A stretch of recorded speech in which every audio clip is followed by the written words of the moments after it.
সকালবেলা হাঁটাহাঁটির ফাঁকে অনেক কিছুই দেখতে লাগলাম। আশেপাশের লোকজন প্লাস বিভিন্ন বাচ্চারা এসেছে সাইকেলিং করতে।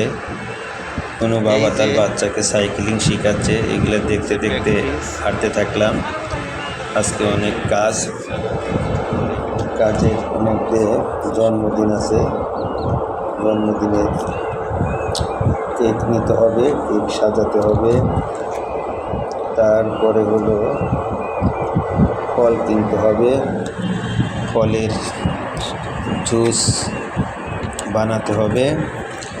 এই সমস্ত কাজ নিয়েই প্ল্যান নিয়েই বের হওয়া।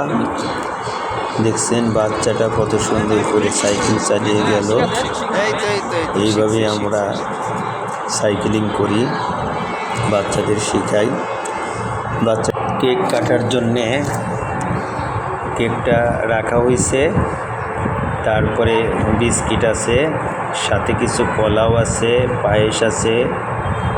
আর কিছুক্ষণ পরেই সুন্দর করে কেক কাটবো আমরা সবাই মিলে।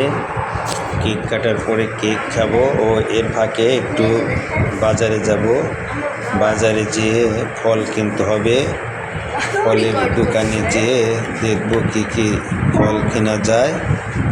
ফলটা তো অবশ্যই কিনতে হবে, ফল কিনবো। এর জন্য একটু অপেক্ষা করব, বাজারে যাব।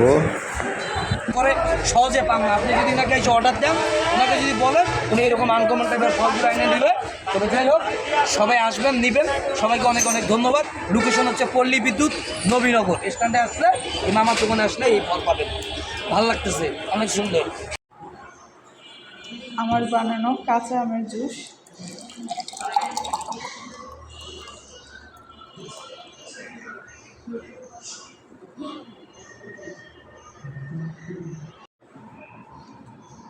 আমার বানানো কাঁচা আমের জুস।